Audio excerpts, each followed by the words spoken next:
Previously on the Aware Show with Dee Dee Sharp. We can't bring our children back, but we try to make sure that this don't happen to another mother, another child, another son, another father, because these people have names, they have lives, they were somebody, and every life is important, every life.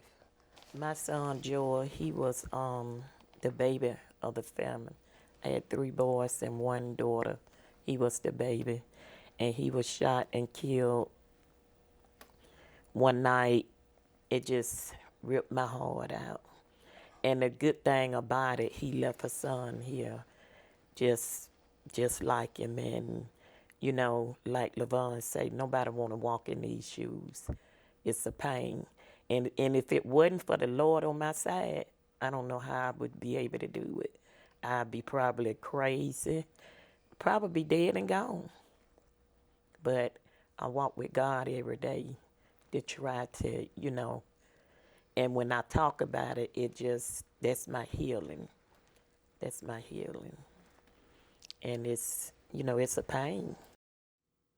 Mothers speak out for the silenced voices of their children killed by senseless violence. Today, we invite you to join us and other community leaders and activists to be a part of the solution to help stop the violence. The Aware Show starts right now. This original WSRE presentation is made possible by viewers like you. Thank you.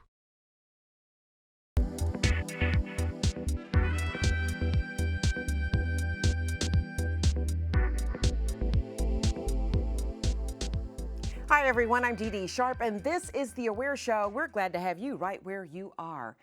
In an earlier episode, we actually talked with representatives from PAIN, Parents Against Injustice and Negligence, and we highlighted mothers who have either lost loved ones through violence or have family members who are missing and their disappearance remains unsolved. Well, these mothers cope with their losses and fight through the pain to tell their children's stories, and many are hoping that one day their children may still be found alive, or if their loved one was murdered, the case will at least be solved. It's a sad commentary that makes headlines all too often, and it is not limited to one particular area. Violence has been experienced in many neighborhoods throughout Pensacola, Escambia County, and surrounding areas. Well, after Aware aired PAIN Part 1, we wanted to help come up with Part 2 and work with the community to be a part of the solution to end violence. You, our viewers, are an intricate part of the plan. We wanted to make sure that we gave you an opportunity to be informed and aware of the many programs and opportunities for you to get involved and support the efforts to arrest this growing societal cancer in our community and help stop the violence. To do this, we want to be joined now in the studio by our guests. They include Cindy Martin, mother of a slain child and community activist. We also have Officer Greg Gordon, Pensacola Police Department. Also joining us in the studio, Lawrence S. Powell, Administrator, Neighborhoods for the City of Pensacola. And last but certainly not least, Rodney Jones, President of the NAACP, short for the National Association for the Advancement of Colored People. He is representing the Pensacola chapter. I want to thank each and every last one of you for being here on the Aware Show. Thank you. All right. Thank you. Cindy, we're just going to take it right over to you, and we're going to give you an opportunity to kind of tell us a little bit about your experience and why you're on the lines fighting against violence in our community personally. Okay.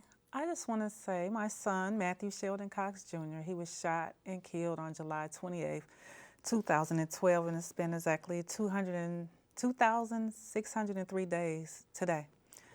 He was standing outside in front of my house, and a young man walked up to him and put a gun to his head. It was about approximately 10:30 it was on a Friday night, and demanded all of his money. And my son gave him whatever he had in his pocket, and when he saw fit to run, he took off, he ran in the house, and he shut the door. And the young man ran behind him in intentional rage, and he shot through the door, hitting my son in his heart, well, his shoulder, and it pierced his heart. And so my son fell to the ground, and my family found him gasping for air, lying in a puddle of blood. And they braced me so I wouldn't see it. my daughter, the whole time, she kept hearing something outside. She didn't know exactly what it was, but she heard a loud rumble, and she tried to wake me up a couple of times, and I just couldn't get up. I kept getting up, going back to sleep. I didn't even hear the gunshots. But they braced me so I couldn't see it, and later he was pronounced dead at the hospital. And so since then, I've been motivated through his spirit to birth an organization, Limits to Lemonade. And it's for mothers who have lost children. We empower each other, and we share our stories and our experiences, not to leave any mothers behind. We try to identify them through via social media, through emails, through the media. And that's what I do. We get together and we fellowship, and we just have a great time. We really do. But I'm also a part of Moms Demand Action, which is it's a anti-violence, gun violence group. And it has like over 5 million members and supporters, because on an average there are 100 lives lost daily and hundreds more are injured. And so we have a chapter in every single state. We demand common sense gun legislation from our elected officials.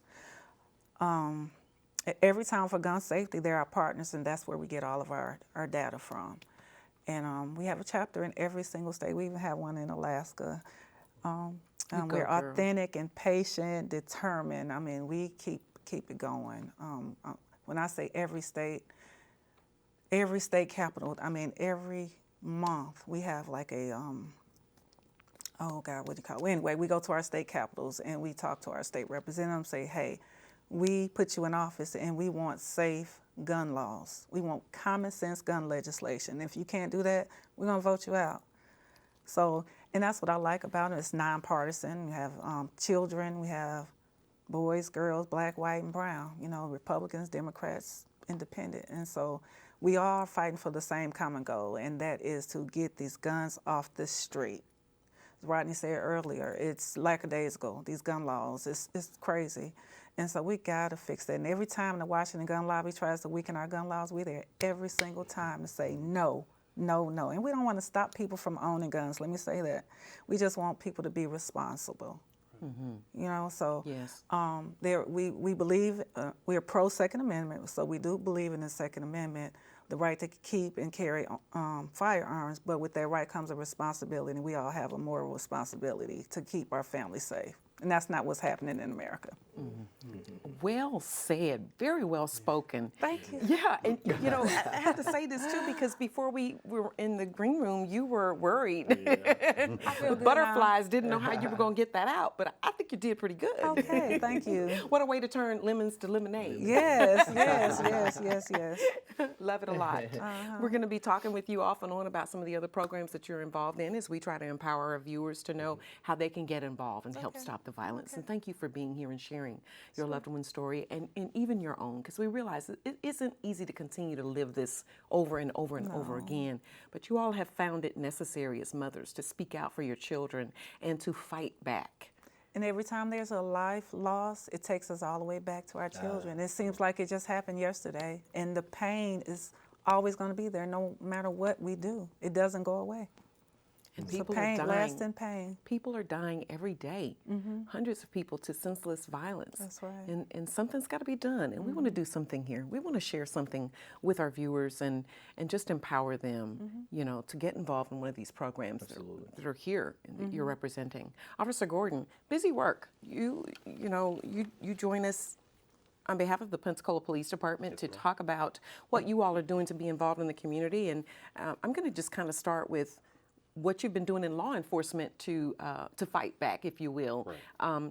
There have been some recent arrests in some of the local crime. Tell us about it. There has been, and the Pensacola Police Department really thanks you for having us here tonight.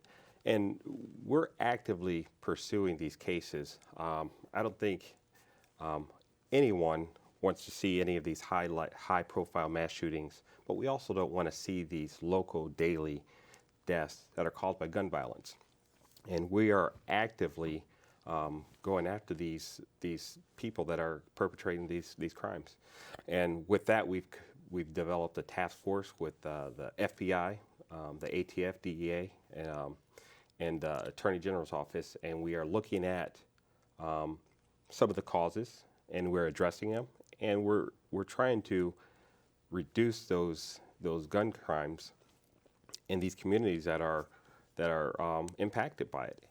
And we are making arrests, but we're really looking to try to reduce this gun crime because it's a national epidemic. Yes, it is. Yes.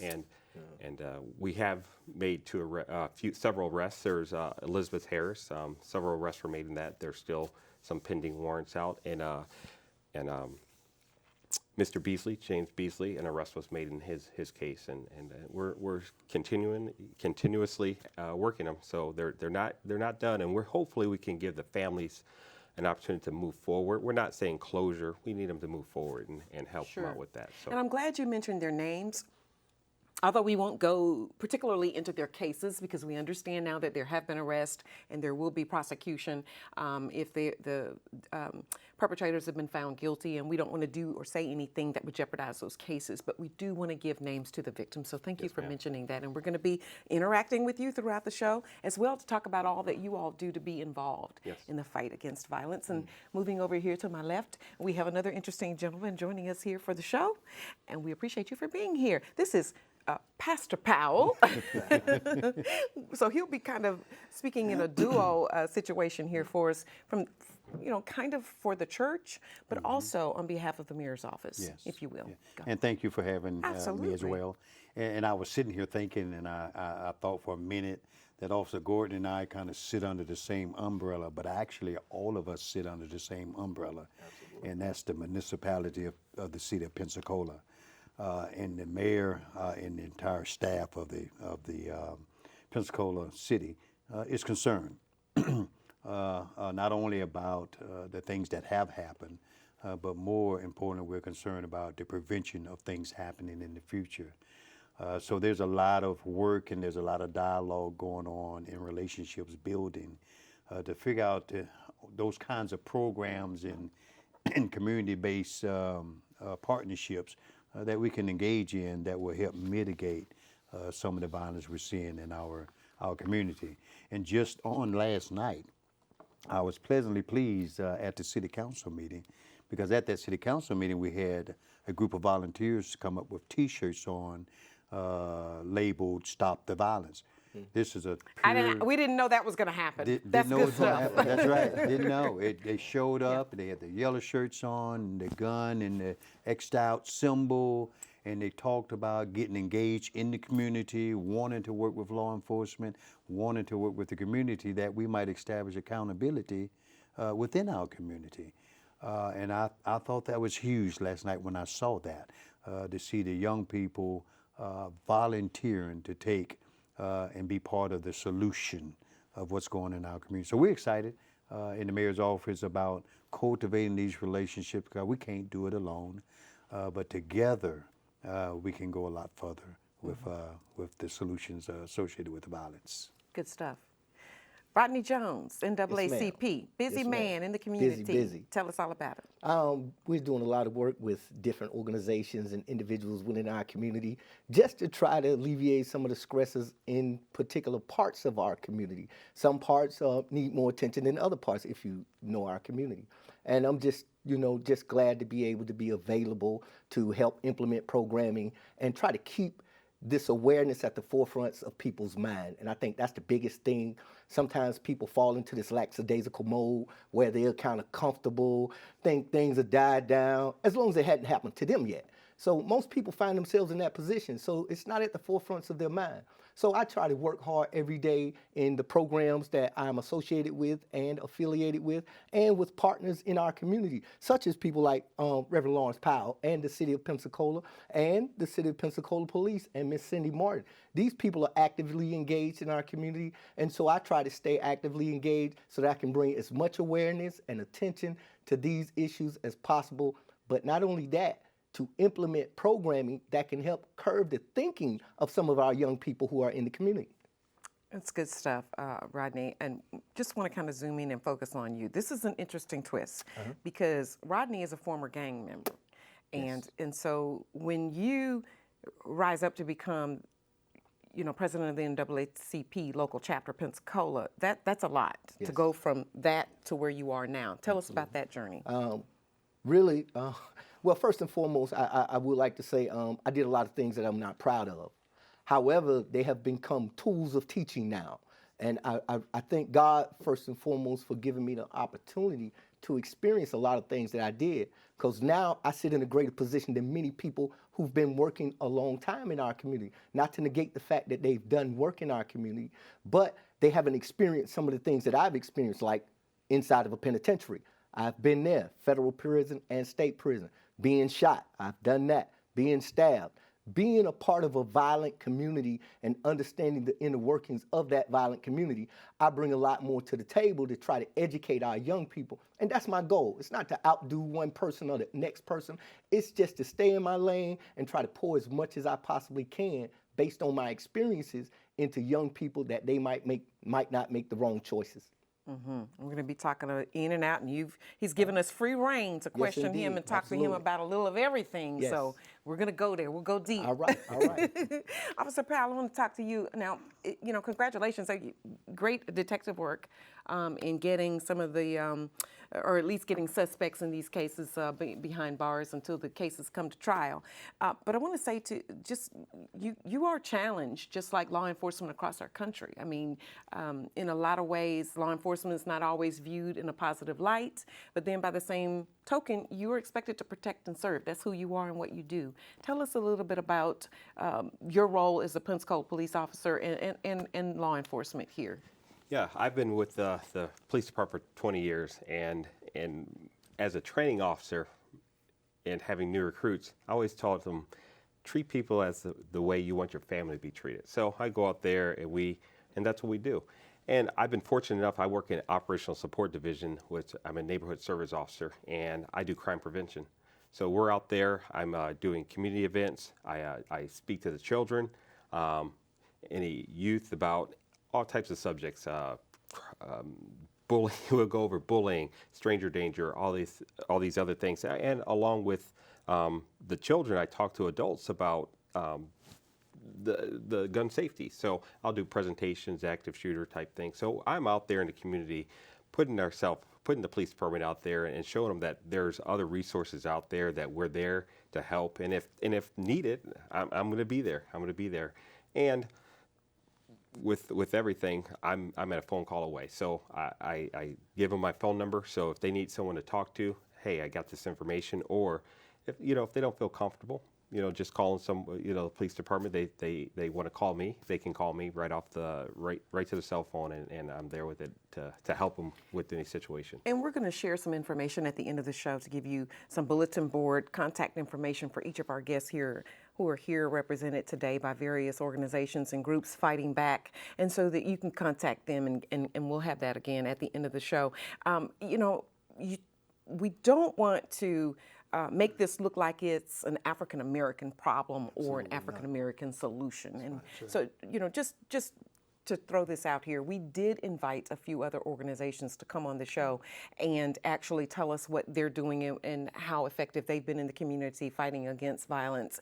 And we weren't able to coordinate it for this particular taping. So, to that end, just saying, these are some of the people who are boots on the ground and who are making a difference, and we wanted to share that with you.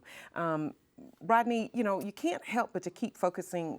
You don't want to make the whole show about you and your background and that sort of thing, and not that this is a gang thing that's happening here, but I think we just want to kind of scratch the surface of this, because I don't want to ignore that gangs are here, but we don't want to say these things are gang related necessarily. Absolutely. So just from your profile, just kind of give us what you see and your finger on the pulse of the community. Most often, individuals start to participate in this violent community, and I say violent community because individuals who sell drugs, who hang out, and a lot of things, most people like that hang together, and they create an atmosphere of their own. And I know I did. I didn't hang with professionals, young professionals and all of that. I hung with people who did the things that I did and liked the things that I liked. And so most of the time you find a lot of individuals who are in neighborhoods who grew up together, they start to coagulate together, and you might get one person who may come in here from Chicago or some other state from somewhere, and they may have been part of a real gang, and they bring some of that into our community. And a lot of our young people, because they've already developed a relationship together, they may take some of the excerpts from these individuals and perpetuate the idea that they are part of this Bloods or Crips or Disciples or something to that degree, but not realistically as far as the mentality of the gang and how they operate to a degree like a corporate unit. Not like that, but yet still a gang and can do great harm in your city or in wherever they are. So I came to be a part of that type of community. And I was a part of it based on my rearing, where I grew up. I grew up in the projects. You make great friends in the projects because you're in a confined area most all the time. Your park is right there. All your friends stay one building or the next building, and you really become great friends. And that's what happened to me. And it just so happened that most of us gravitated to the same things. Being at and below the poverty line, we don't have a lot of things. And young people admire things that they cannot have or their parents can't afford. So we found ways to kind of mitigate those circumstances by doing drugs, selling drugs, robbing, and all of that. And then it just escalates, and you just grow up into that, and you become a part of that community, sometimes unknowingly, you know, because this is all you see. It's kind of like being poor, and everybody around you is poor. Nobody knows they're poor. You know what I'm saying? So, and that's how I became a part of that type of community. And I just lived my life just like that until I saw different. Mm-hmm. And so this is even more important that the community is educated to what to look for. That's right. So what does that look like? What should we be looking for? Yeah. Sometimes, you know, we're out in communities and where we live, like just any neighborhood. You know, you have kids who grow up in those neighborhoods, and parents and grandparents see these kids all the time, and they're just typical kids. Hey, that's Johnny's son, that's Joe's son, or something to that degree, and they're familiar with them. But when they start to, you know, coagulate together, they're hanging out, nobody's really kind of upset sometimes because they know these kids, not just suspecting them to be, you know, but they really don't criminal. know them. That's right. And that's what I need people to understand is these kids could be up to no good. And my kids are not outside of the loop because they grow up in these same neighborhoods where they make friends with people who make bad choices. And inadvertently, they start making these bad choices, and then they start joining and operating with them to the same degree. And now you got a group of neighborhood kids hanging out who are really up to no good, but nobody is saying anything because they're neighborhood kids. I saw those kids grow up. So you got to have an eye open You and have pay to. attention. You absolutely have to. Okay. Because it happens under your very nose. Mm-hmm. And you're not really concerned or place too much care on it because you're familiar with them. Mm-hmm. But when you're seeing them consistently gathering together, consistently doing the same thing, not necessarily they're doing drugs or selling drugs, but you have to look at their behavior. You pass by these group of kids every day, all day, 8 in the morning to 8 at night. They ain't going to school. Some of them, because I know kids who are like 13 who are not going to school. Okay. So you see them, you have to interject somewhere, or you have to become aware of what's going on in your own neighborhoods. Very good, Rodney. Coming to you, Officer Gordon, gang problem in our area, how big is it? We have local gangs. We won't name any names because we're not going to give them that credit. But we have local gangs, and most of the situations we have are over disputes.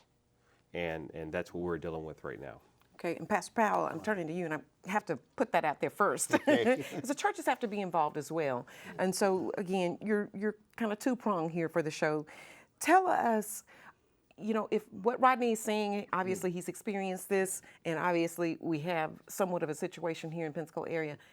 You want to be on a proactive front.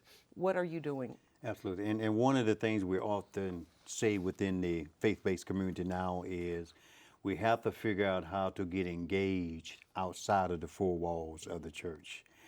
We come there for our spiritual reasons, and we come there sometimes for the fellowship and for the networking.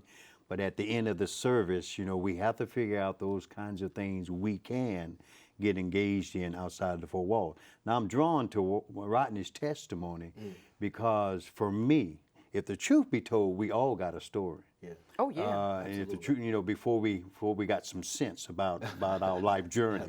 But that's not something to shun, because that experience enabled us to be able to relate where that child or that teen may be in their life journey. So I often say that in order to teach, sometimes we have to be able to reach. And sometimes where we got to reach is right where they are.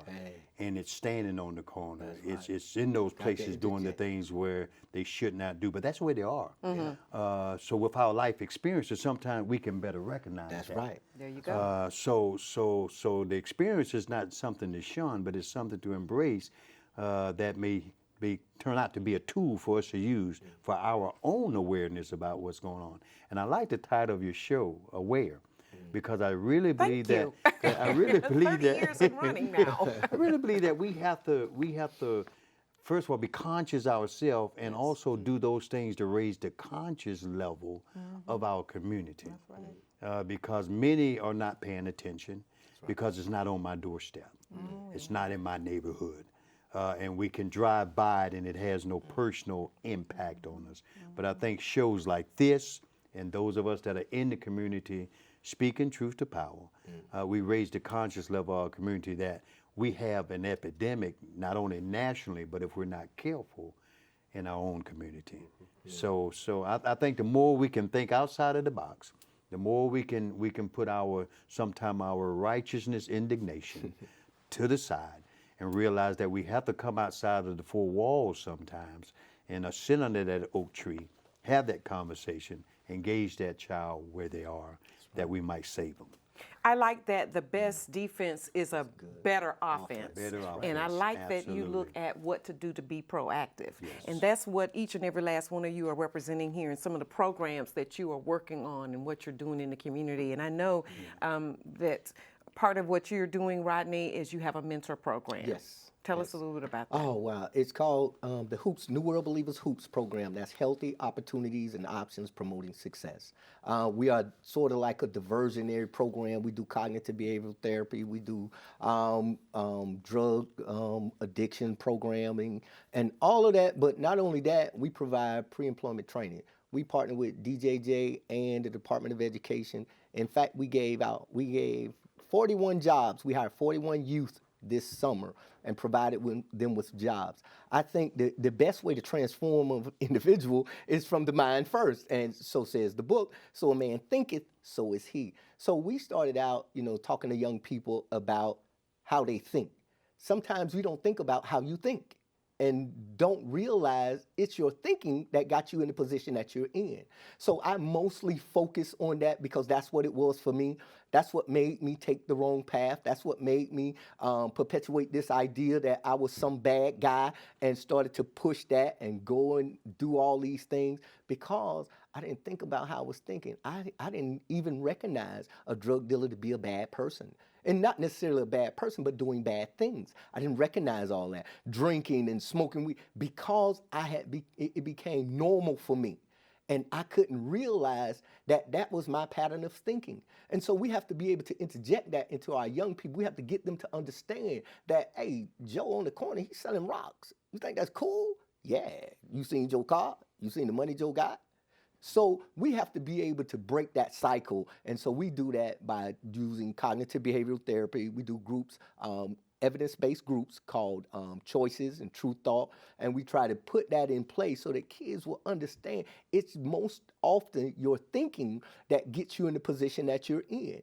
But not only that, we teach etiquette, social etiquette, and behaviors, and all of that type of stuff also. But my pet peeve is the way you think. Are you thinking about how you think?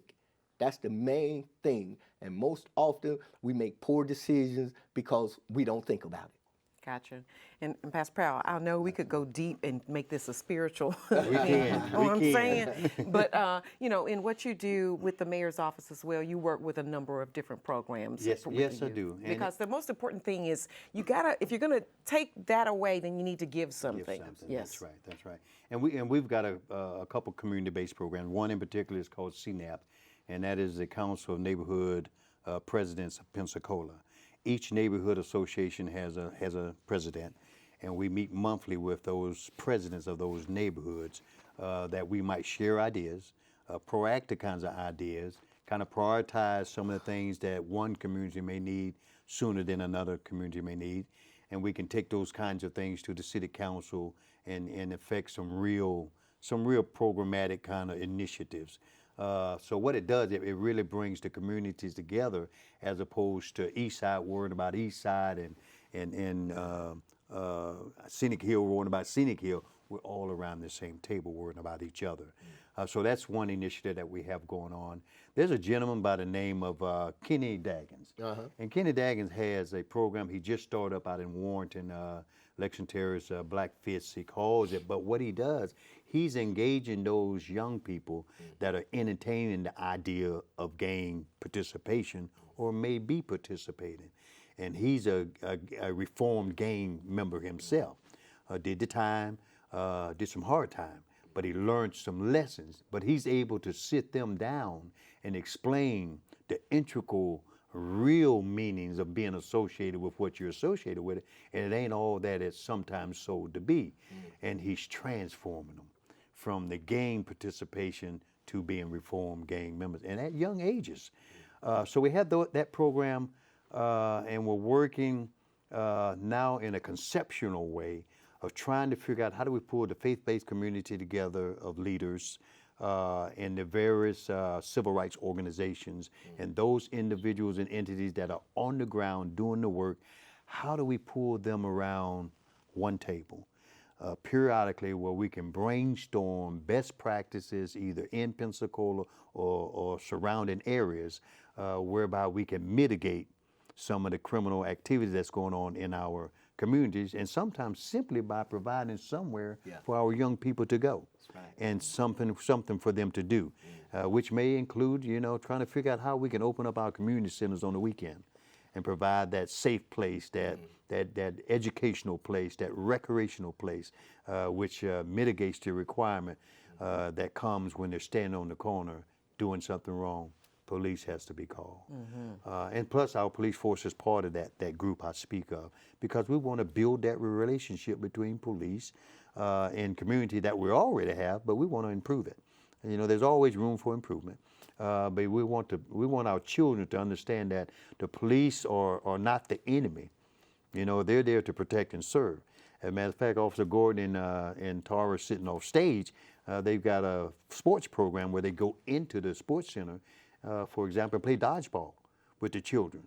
So they're interacting with them at the elementary and middle school level, and they're seeing them, as people. Okay, now you're tiptoeing all over Officer Gordon's response. No, I'm just kidding with you.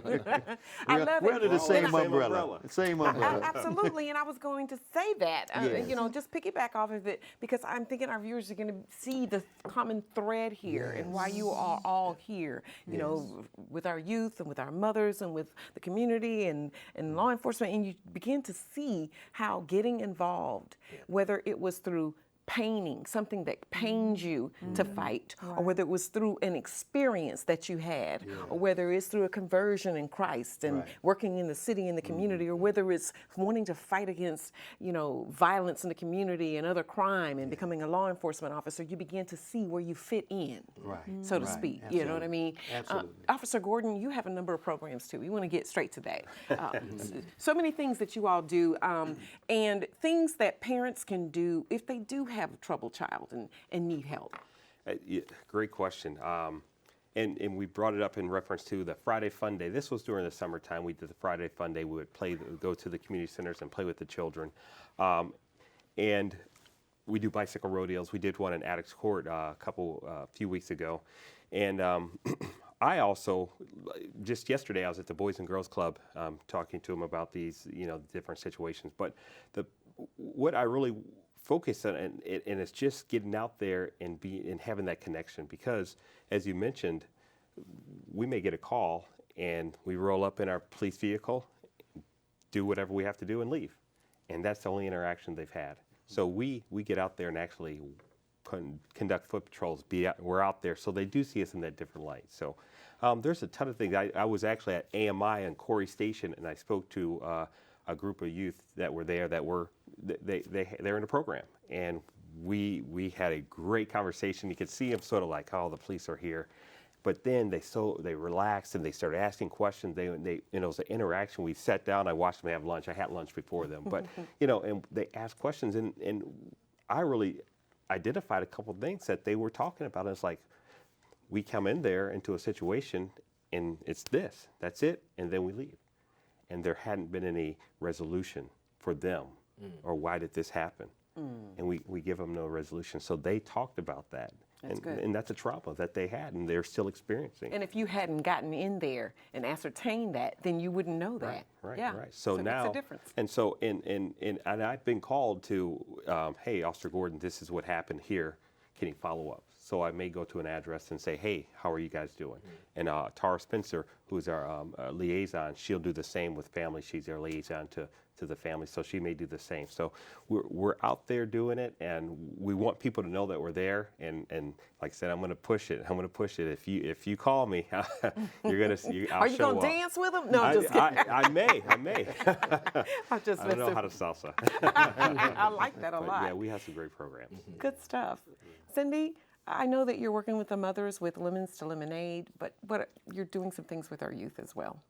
Well, yes, I work throughout the community, mostly with the RAM program, Robinson Harris Academy of Music, and I always say we have to get down in the trenches with the children, and they are disadvantaged children in that area. Many of them are, and they want that attention.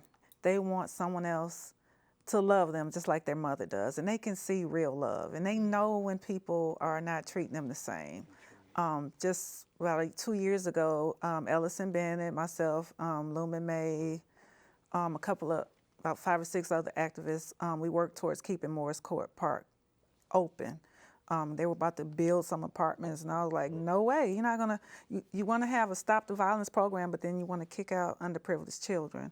And so I work with a lot of children. I've been doing that for a long time, but I can say that I've been delivered from depression. I was in a session with Ayanna Van Zant, and she took us to a whole nother world. She really did. And I had to learn how to put my son behind me, and I have to move forward, because he was directing my life, and I was putting myself last. I already put everybody else first anyway. So I'm excited, and that's why I birthed Lemons to Lemonade, because that's what motivated me, my son's death. And so I'm connected with mothers all across the nation. I mean, we're on the phone. Something that's so sour and bitter, and adding a sweetness to it that just empowers mothers. And so we're on the phone. We're on Marco Polo. I'm like, what are you guys doing with your mayor? You know, it's like I'm getting all of these tools with Moms to Men Action, mothers. I'm just connected with mothers. Trayvon Martin's mother, Sabrina, God, I can't even think, Jordan Michael's mother, Lucy Macbeth. Philandra Castle, he got killed. He was sitting in a car and a police officer shot and killed him. His girlfriend. I mean, I am connected with all of these. Tupac Shakur's mother was a part of Circle of Mothers. So I am like really in there. And so they equip us with the tools to come back into our community, and so we can spread with the tools that they gave us to work with. I love that. I love it too. But you got time for all of this? Yep, I do hair all day. I'm on the phone doing hair, and they're watching us on Marco Polo. But my clients, I've been doing hair. I'm a licensed cosmetologist for 30 years. And some of them been coming just that long, and so they understand. So when I have somebody new, I'm like, I have to tell them, I said, I might get a phone call. And they was like, you always talking to the news. And I said, well, they always calling me for something. Anytime there's something happen with a child, someone, mother getting shot, I can direct people, say, hey, look, I'm tired of this microphone, I'm gonna get somebody else. But they always want somebody that can make the communities feel like this is real. This is a mother, this happened right here in Montclair. And you know, a lot of people don't know, this is not Detroit or Chicago, but we got people right here in Pensacola. Keishwan Starworth, he was set on fire. They shot him in the head twice. The car was engulfed in flames when the fire department put it out. And I always say, do you know what's going on in your neighborhood? Because people don't always know. They're complacent. And I tell them, if your silence is contributing to the violence, you have to talk about these things. You need to know what's going on. People in my own neighborhood don't know about my son being killed, or Broderick Johnson being killed, or Blair. All of this happened in my neighborhood. And they say they just mind their own business. And I tell them, if you see something, say something. People know where guns are being sold. Guns are hot on the street. You can get them faster than you can crack cocaine. I don't even hear about crack cocaine anymore. We have the human holsters. They carry the guns for convicted felons. They go to the pawn shops, to the gun shows, and they buy these guns real cheap, and they sell them on the streets for $500-$600.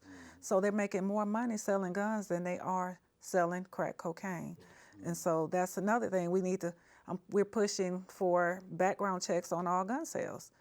You shouldn't be able to buy a gun through private sales or online at the flea market. You know, I can meet you somewhere and say, hey, I need to sell you, do you want to buy? I got 15 guns. And you'll say, hey, meet me on Palafox Street. And if I get stopped by the police, they're not going to do anything. This is called a straw purchase. It's nothing they can do. I got 15 guns and there's nothing they can do about it. Now you're educating us on aware about how that's going down. Right. You don't have to register your gun. Yeah. You don't have to take any type of training. You don't have to do any of that. You just buy a gun. You can register it if you want to. But I feel like if you have to register a car or have a car title, you should register your gun. That way it can be tracked. Do you want to have anything to say about this? She mentioned it earlier, common sense law, gun laws. I mean, have them there. Our big issue right now is our car burglaries, and they're going into the communities, breaking into vehicles. So we need to have common sense gun laws where people take responsibility for having their weapons in their vehicles, where they leave them in their vehicles and they get burglarized and they get, or the vehicle gets stolen itself along with the gun. You need to be responsible for that, you know. So that will Our require local officials can put laws in place as far as background checks and guns being stolen out of cars and out of homes. And that's exactly where I was going, Cindy. I was going to say that, you know, our viewers have the control of who to put in office in order to advocate for us in some of these areas. So we have to hold them saying. accountable, and a lot of people are complacent. They don't care, but they want to say stop the violence. But you got all these guns out here. I mean, especially, like I heard Sheriff Morgan say a lot of guns are being stolen out of people's unlocked cars. They're not, they have to learn how to store their guns properly. And That's right. That's right. So we're talking about advocating laws on gun safety. We're talking about getting the community involved and paying attention and being aware of what's going on in the community and reporting. We're talking about getting our kids off the streets and into programs that can help them be productive. We're talking about law enforcement working with them so that they don't just see law enforcement when they show up to cart them away because they've already committed a crime now. We're trying to deter that. We want to move now with Aware in these last few minutes. We want to give our viewers some of the other ideas that you all have about how to stop the violence. Like you said, Cindy, I love that you said you can't just say stop the violence. You got to do something about getting the guns out the street. So what are some of the other things that you all are working on that you think would help so that a viewer who's watching the Aware show won't just leave the way they came. They'll be aware of what they can do. Cindy's just rolling out her tablet, just getting ready to, okay, here we go. Come on. I opened it up, go for it. Well, on the law enforcement side, Cindy said, she mentioned it, you have to have people responsible for their weapons and reporting. The community knows, and they know who's carrying the guns, who have the guns, or who are committing crimes. So we have Crimestoppers, 433-STOP. Let us know. It's anonymous. You call, they give you a number, you tell them the information, you give them the number, 123, they'll give you a number 1234. They follow up on those tips. That tip leads to an arrest or whatever it is. You call them back a week later or so. They give you another number, and you go to the financial institution and recover that reward. So I'm just going to zoom in and focus on this. Just how anonymous is this? Because if anybody's afraid to speak up, they need to know. You call, and you don't tell me anything. You just say, hey, this is where this is. Okay. Or even at schools, we have it in the schools. We want the kids to report this because it's a big deal right now. These school shootings and things like that. So these kids know, they see it, call us anonymously and give us that information.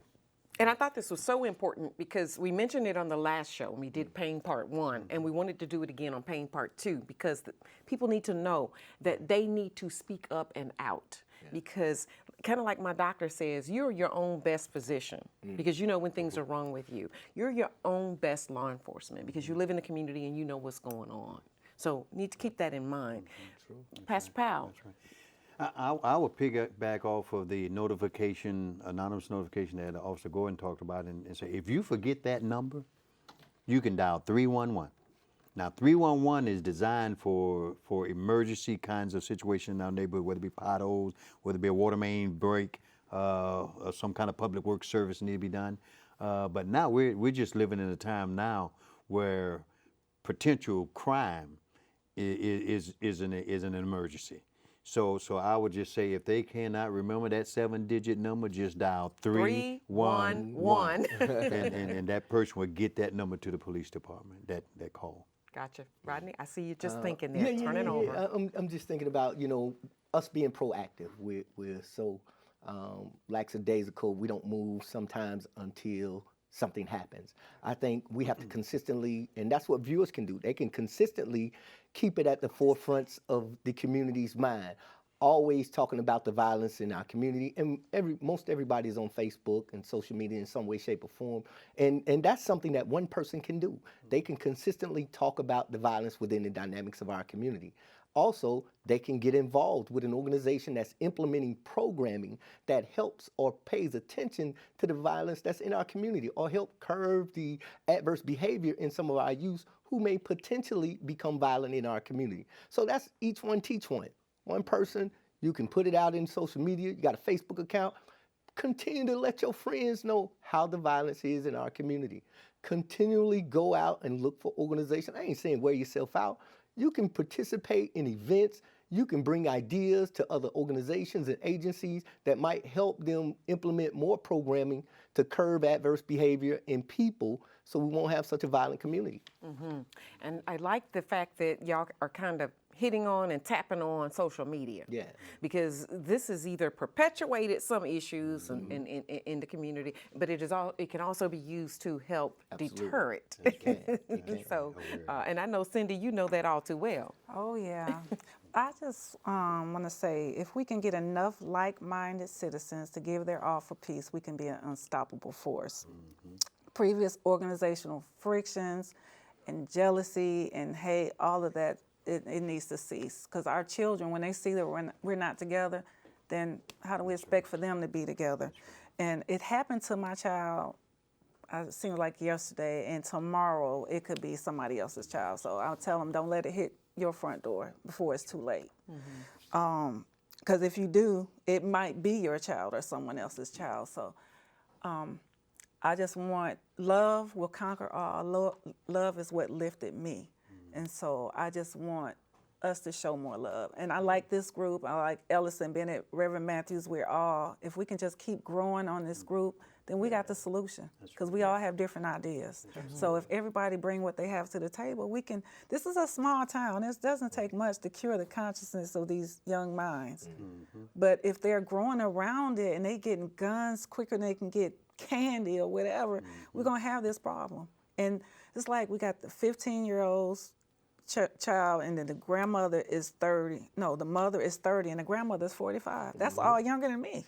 They're all younger than me, and so that 2000 generation are the ones that's doing all the killing and getting in trouble. So you got underprivileged killing underprivileged. I mean, we have domestic violence and all those things, but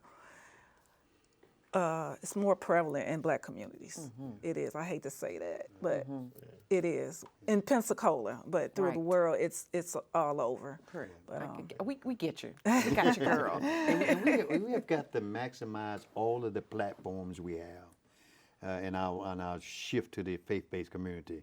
We as pastors, we as lay within the church, that's a platform. And after the text has been expounded on and the word has been given, we got to make room for the liberation of the minds of our young people, and that is to talk about these sorts of things from the pulpit. Because children are listening, adults are listening, and pastors are respected. So we have to own it, even in that environment, and be able to talk about it. And raise the awareness of it as well from the pulpit. That's good stuff. Yes. And I'm glad that you put that out there. Officer Gordon, I want to talk about some of the programs with the police department in terms of parents who may have problems with their kids. You all offer some things. Do you offer like ride-alongs that would help them see what you all are doing, but also help them understand that they may not want to be in the back of that unit? Right. We have, if you're 18 years or older, we have a ride-along program. For parents, we have a Citizens Police Academy, CPA. It's a great program. It fills up pretty quick, but it gives you a run-through the whole department. We have a couple scenario-based things, so you get to participate and really see where we're coming from. It's a great program. If, like I said, it's a waiting list sometimes, yes. But it's a great program for people to participate in. And like I said, if the youth, we will also try to, the Baptist Hospital has a crisis unit that will respond to situations if needed. If we do go to a call or a house and there's an issue there, we can also call them and they can respond within a certain amount of time. So it's a great program too. But we're always looking for partnerships, especially going out there. If there's a organization that would love to have me come, I will be there, and that's I can't push that enough. You call me, and I'll be there. We're gonna help you push it on the Aware Show today. How about that? And I'll address whatever issue or whatever's going on. Okay. Again, we're going to be giving that information on how you can contact one of our guests at the end of our show in just a few minutes. So if you want to get a pencil and a pad, you'll be able to jot that information down. So just giving you a heads up. It's coming in just a second. I want to turn to you, Cindy, because I'm so encouraged by you being able to draw strength from something that was tragic and to turn the thing around.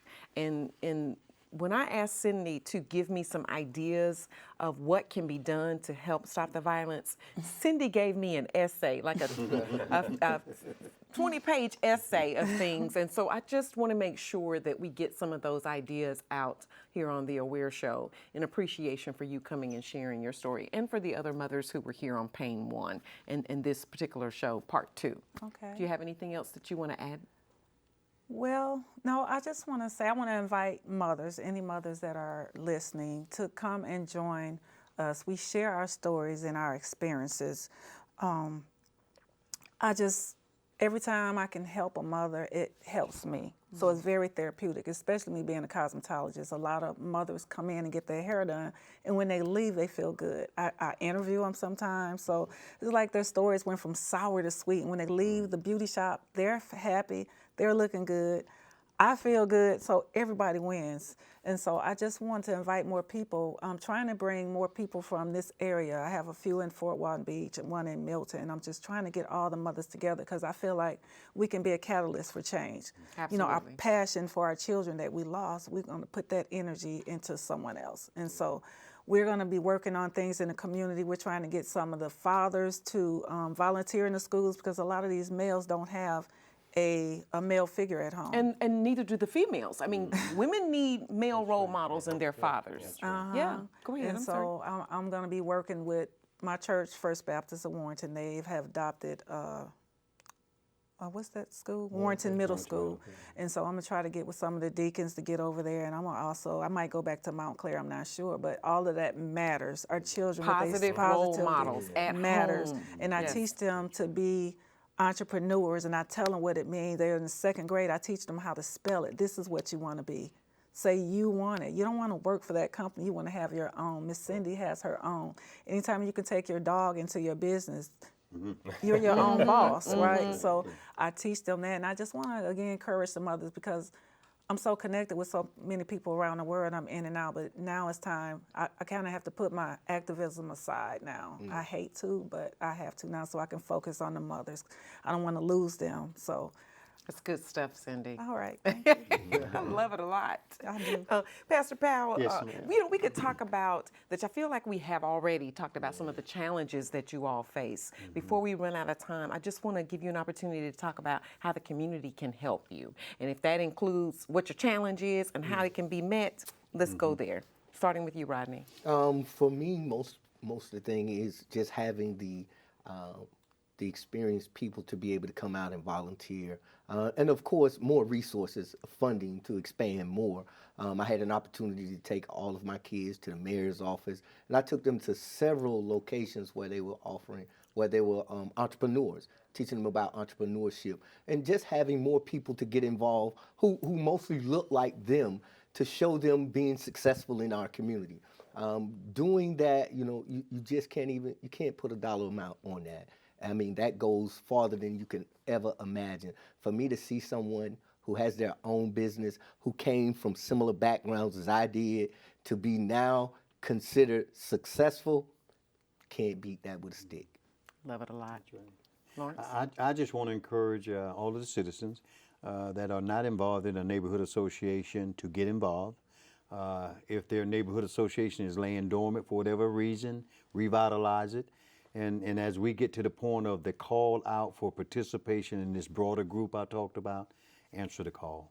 I love it a lot. And while we get ready to work our way to the remaining two guests here on the show to have some closing comments, I want to go ahead and do as I had told you and keep my promise to share the information on how you can contact one of or many of our guests here on the Aware Show this evening. You can simply call them or get them by their email address, jot that information down, reach out and touch, make a difference. Cindy, want to talk to you about how you see all of this coming together, meeting challenges, and inviting the community to be a part of the Stop the Violence effort. Well, first I want to say there's a passage in Reverend Matthew's book. If you want to see results, you have to apply pressure. If there's a rock sticking out of a waterfall and the water consistently drips on that rock, eventually it'll loosen up. If the water continues to drip on that rock, it'll eventually fall. So water, even in the smallest dosage, will eventually loosen the top of the biggest rock, but it must be consistent. You cannot drip today and turn the faucet off tomorrow. You got to keep it moving.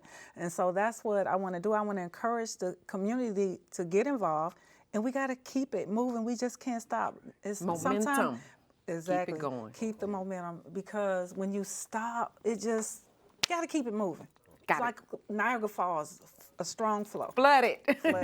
See something, 30 seconds. See something, say something. Make sure you call Crimestoppers 433-STOP.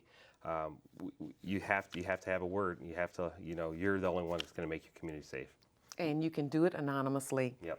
Fight back. And if you don't call Crimestoppers, you can call 311. Okay. That's all the time we have for now. As always, I want to thank my guests for sharing information about how we can all work together to help build a stronger community. Hopefully, you've seen or heard something that encourages you to get involved.